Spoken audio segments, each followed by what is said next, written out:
In this video, we're going to look at three different ideas: adding fractions, comparing fractions, and subtracting fractions. Let's pick an easy one to start.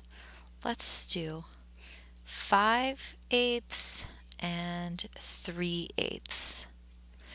You probably already figured out that these two fractions have common denominators. If there's a common denominator, adding the fractions is really easy. 5/8 plus 3/8 is equal to 8/8. We just add the numerators. The denominator stays the same. Here's why. If you had a pizza and that pizza was divided into 8 equal slices, like this. Whoa, that doesn't look like an equal slice to me. All right.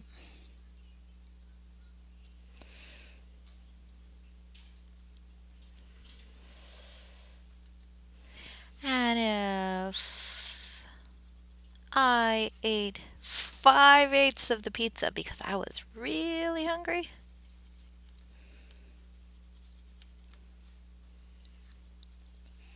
and my sister ate 3/8 of the pizza,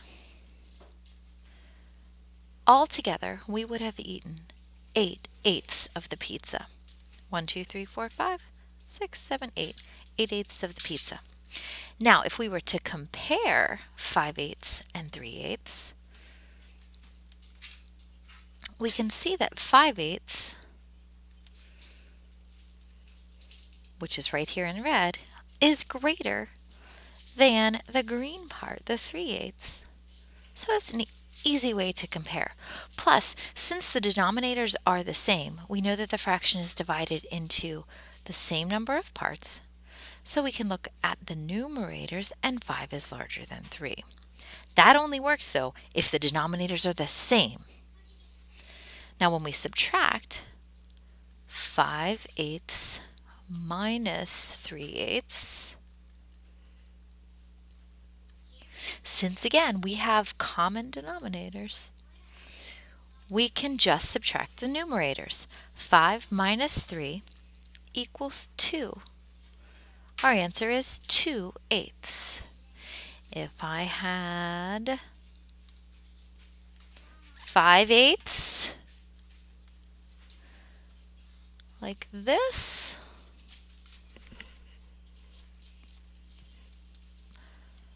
let's see, this bar is divided into 8 pieces, and if I had 5 of them,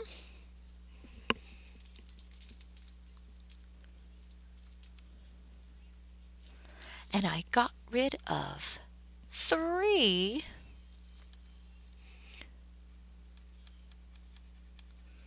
one, 2, 3, I would have 2/8 left. It's more difficult to subtract fractions when they don't have common denominators. It's also more difficult to compare fractions when they don't have common denominators, and to add fractions when they don't have common denominators. But we're going to try it anyway. Let's work on 1/3 and 1/2.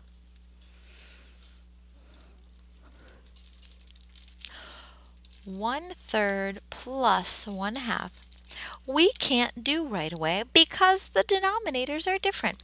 We have to find a common denominator. This is when we look at the multiples.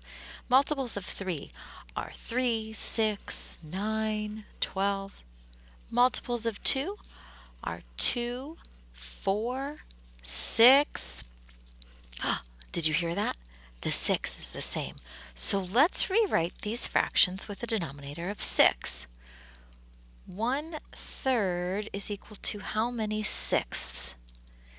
You should be able to figure out that if we multiply this by 2/2, 1/3 is equal to 2/6. because 1/3 times 2 over 2 is equal to 2/6. And then 1/2,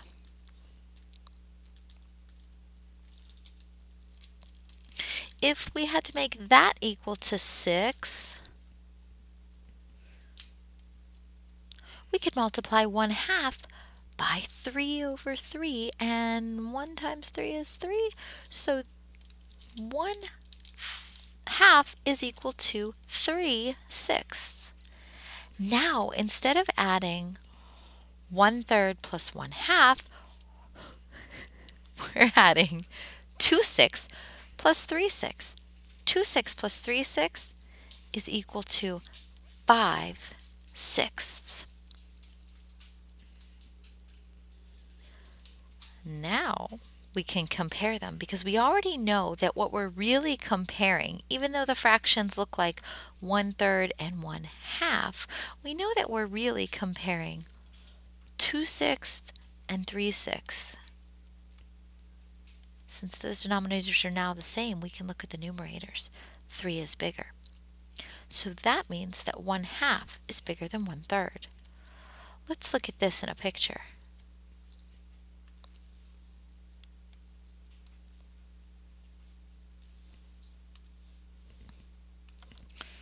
Let's leave room for our other circle.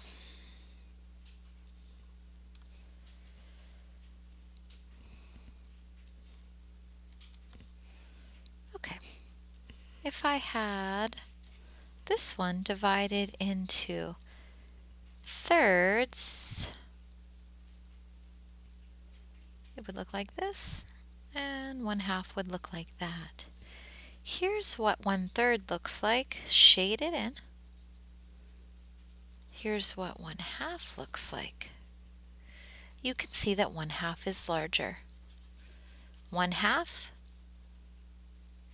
is equal to 3/6. 1/3 is less than 1/2. 2/6 is less than 3/6.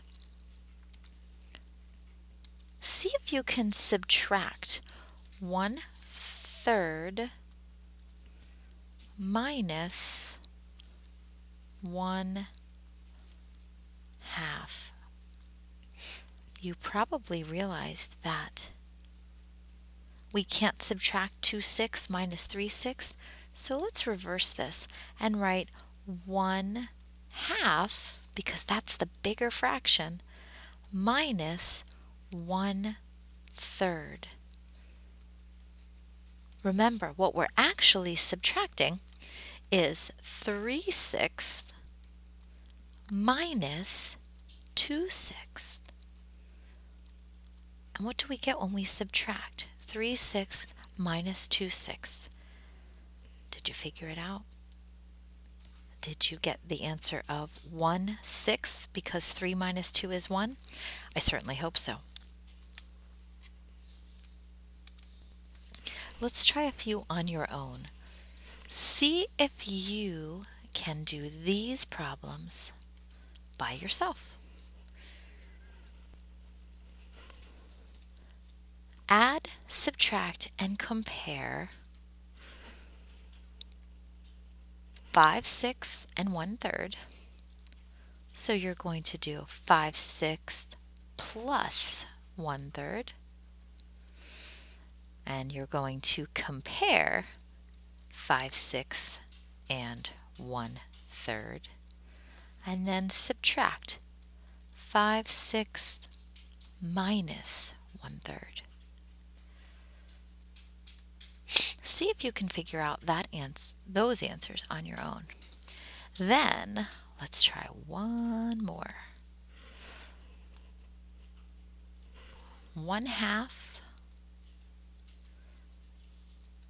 plus 2/4. Then compare 1/2 and 2/4. Then subtract 1/2 minus 2/4. Remember, they don't have common denominators. So you're going to need to find a common denominator.